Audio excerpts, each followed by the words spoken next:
आजच सबस्क्राईब करा आणि आपल्या आवडत्या मालिकांचा आनंद लुटा। जे आजवर यांनी मला मुद्दाम त्रास द्यायचा खूप वेळा प्रयत्न केलाय। ह्यांच्यामुळे किती वेळा मला एक घर सोडून जावं लागलंय, मला सगळं माहिती आहे। आणि तरी तुला यांना घराबाहेर नाही काढायचं का? जे कुठे जातील या दोघी? याचा विचार तू का करतेस लीला? ते बघतील कुठे जायचं ते। हे सुद्धा त्यांचंच घर आहे।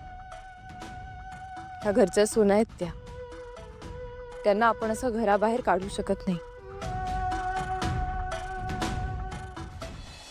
जे मुलगी एकदा लग्न करून सासरी गेली ना की तेच तिचं हक्काचं घर असतं। आपल्या आईबाबांचं आपल्यावर कितीही प्रेम असलं तरी शेवटी माहेर हे परकच होतं। आणि अशी अचानक मुलगी माहेरी आली की लोक किती प्रश्न विचारतात।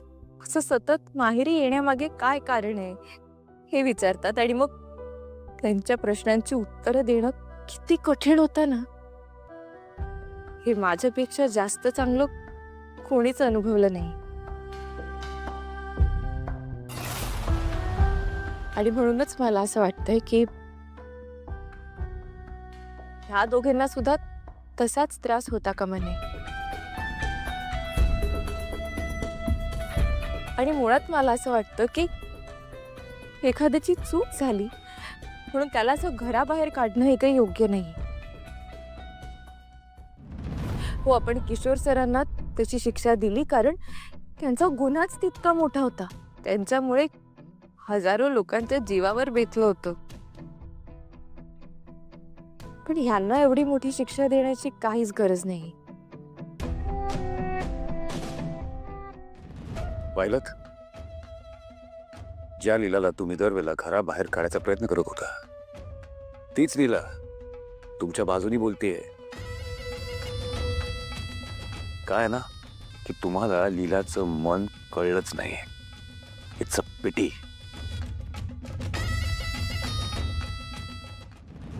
सॉरी जे, आमच्याकडून खरंच खूप खूप मोठी चूक झाली।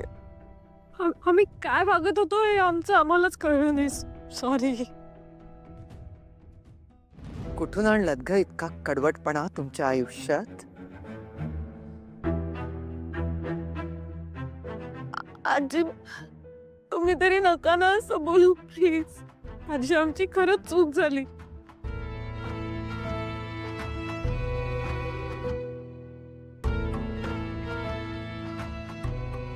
लीलाई, मी खरंच सांगतेय, आजवर मी तुम्हाला फक्त फॉर्मॅलिटी म्हणून लीलाई म्हणत आले, पण आज मनापासून म्हणते सॉरी लीलाई, सॉरी।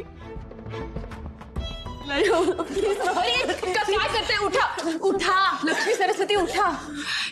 लक्ष्मी सरस्वती, मोठ्या तुम्ही माझ्यापेक्षा, माझ्या पाया नका पडू। आणि मी खरंच सांगते, ही काही शत्रू नाहीये तुमची आणि आपल्यात कसली कॉम्पिटिशनही नाहीये। तुम्ही जशा या घरच्या सुना आहात ना तशीच मी पण आहे।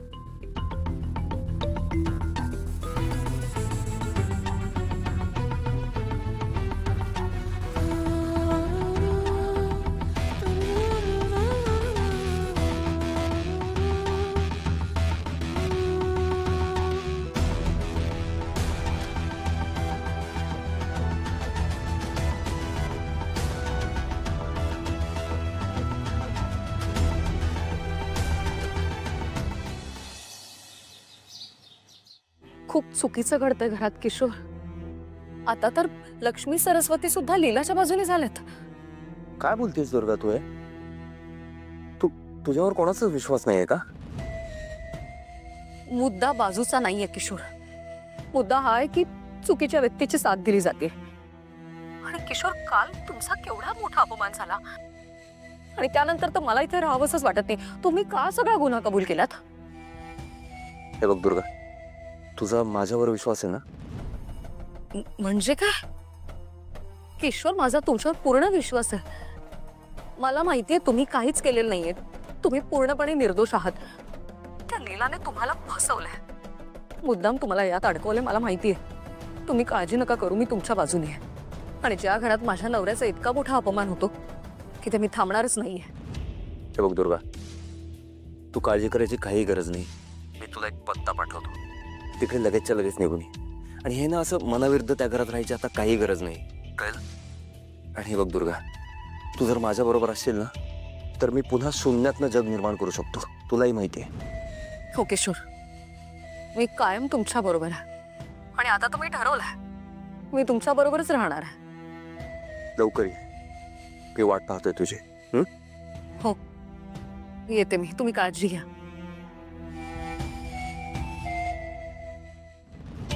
हा एजे समजतो पण स्वतःला, त्याच्यामुळे मला घराबाहेर जावं लागलं. पण आता या एजेची हुकुमशाही मी घरात चालू देणार नाही.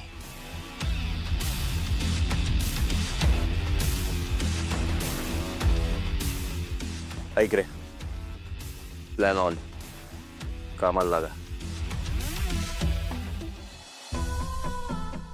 पार्टनर, अंतराताईंची स्मृती परत आली आहे.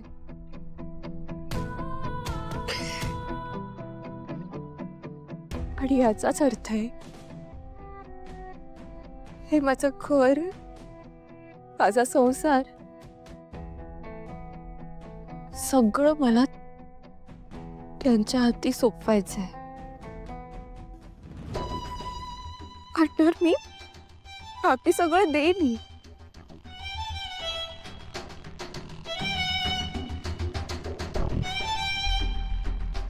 पण माझे अभि,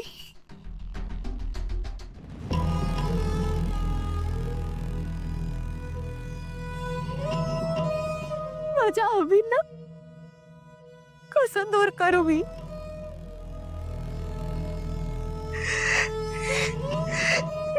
नाही पण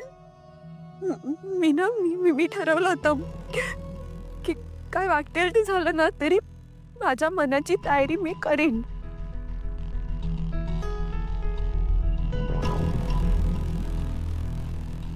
पण कसं करू तूच सांग.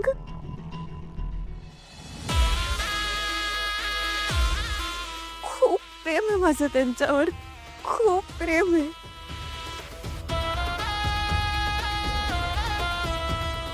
कसं त्यांना सोडून जाऊ?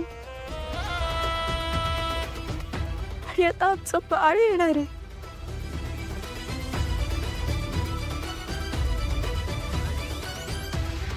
बाळाची काय चूक आहे सांग ना. त्याच्या प्रश्नांना काय उत्तर देणार रे मी?